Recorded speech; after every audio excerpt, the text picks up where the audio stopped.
Hi guys! Welcome back again sa aming channel and welcome naman para sa mga baguhan dito sa aming channel. If you haven't subscribed in our channel guys, please do consider subscribing. Please do like our video and share to your friends.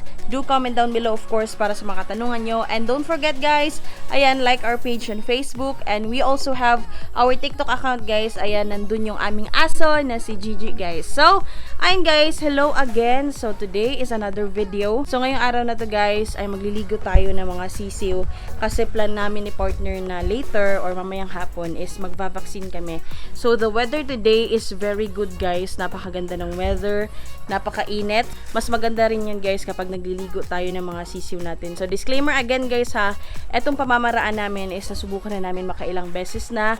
Siguro maraming magtatanong dyan kung pwede ba yan talaga na magligo tayo ng mga sisiw or para mas makondisyon din talaga sila bago namin sila bakunahan. So alam nyo naman na iba-iba yung pamamaraan natin ng pagligo, kung anong edad na pwede nating liguin. So sa amin guys, even nung meron pa kami mga sisiw before na napakadaming hanep, nililigo namin yan talaga guys agad-agad sa pagkapugad namin sa kanila. So sa ngayon, since magva-vaccine nga kami, kung kaya guys liliguin ko yung mga sisiw namin guys na nandun sa mga cartoon. You can check also my other videos regarding sa vaccine. So sasagutin ko mamaya guys yung ilang mga nagtanong kung okay ba yan sa malalaki or maliliit na sisiw yung vaccine. So nakadepende kasi talaga yan guys sa scenario. So ayun guys, punta tayo doon sa aming brooder.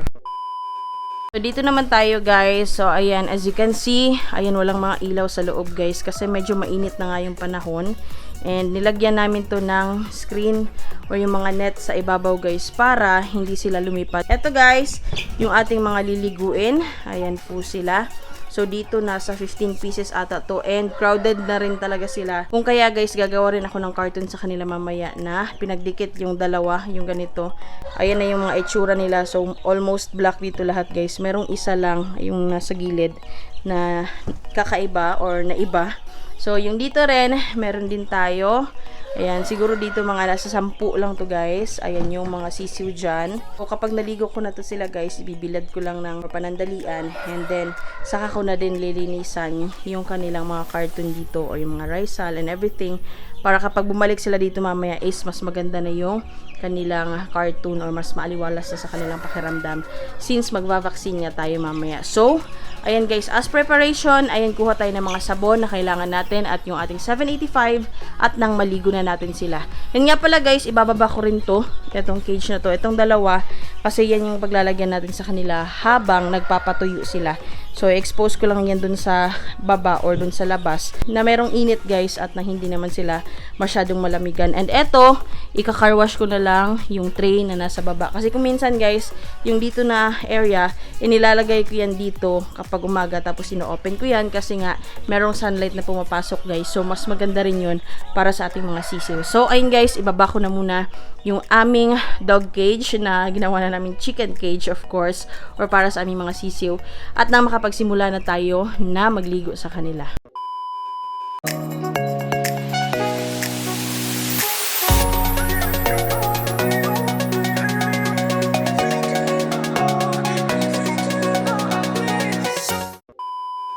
Dito sa ating balde, maglalagay tayo ng Joy. Ayan yung ginagamit namin guys. Tapos of course yung eto 785 para yan sa bunhok guys or sa hanep. Hanep kasi yung Tagalog nun, pero ayan, ito yung ginagamit namin or hinahalo namin sa Joy na may tubig of course. So lalagyan natin yan ng tubig mamaya. So ayan, mas maganda rin kasi ang Joy kasi napakabula and at the same time antibacterial din siya. So hindi ako gumamit ng malaking balde guys kasi maliliit yung ating liliguin for today. So nakapagligo kami nung nakaraan, malaki yung balde na ginamit namin kasi syempre malalaki din yung aming niligo. So ayan guys, enough na yan. Napakadami na ng ating Joy. And ayan, lagyan natin ng water.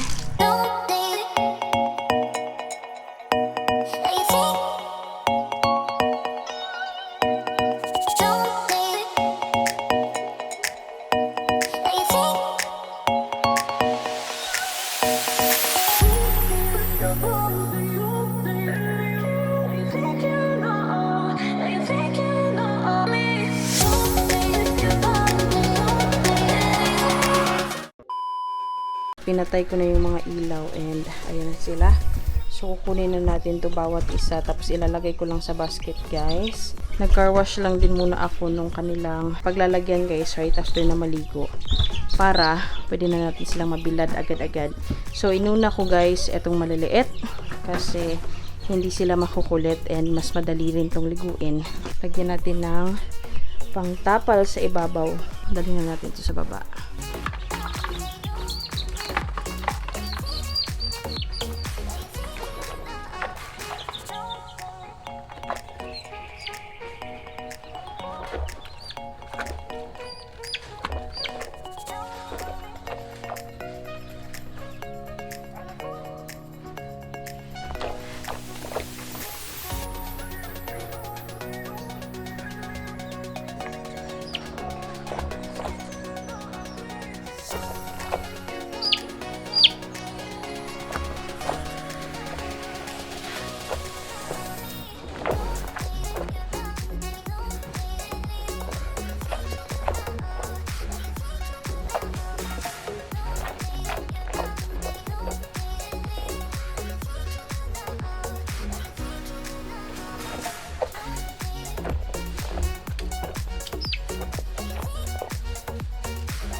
So yun guys, natapos na natin yung tatlong batch ng aming mga sisiw na galing dun sa loob ng aming brooder area. So sa ngayon guys, meron ako mga iilan pa na liliguin. Tatapusin ko na muna yun guys and balik ako mamaya.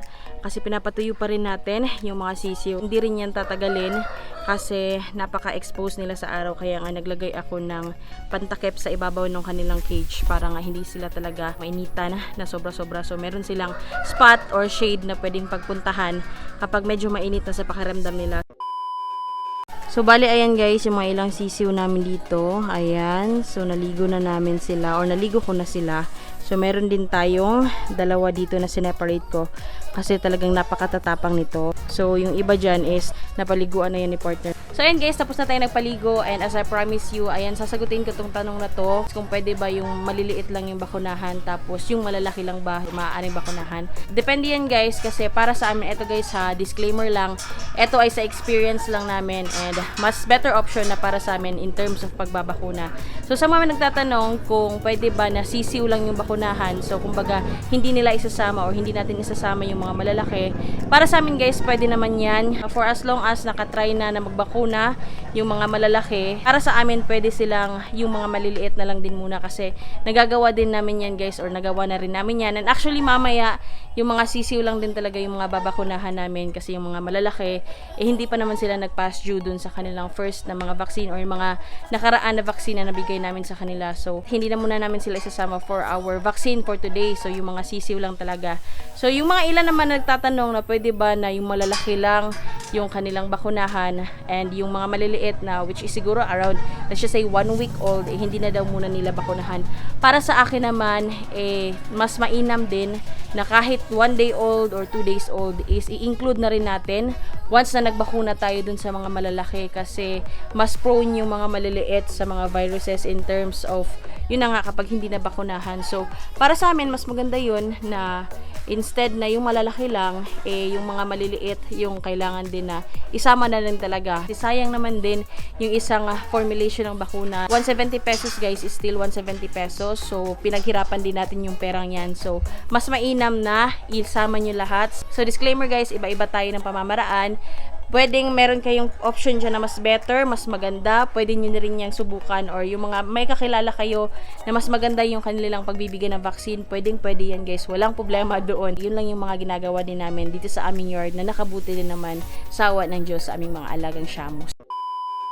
So, ayun lang guys, yung aming munting video for today. Ayan, nagligo lang talaga ako ng mga sisiyo namin guys. Kasi as what I have mentioned, sana hopefully mamaya talaga is makapagbakuna kami. And anyway guys, if you haven't subscribed in our channel, please do consider subscribing. Please do like our video and share to your friends. Do comment down below para sa mga katanungan nyo. And don't forget guys, like our page on Facebook. Ayun lang muna sa ngayon guys. Maraming salamat again sa panonood. Thank you for watching everybody. Goodbye and peace out!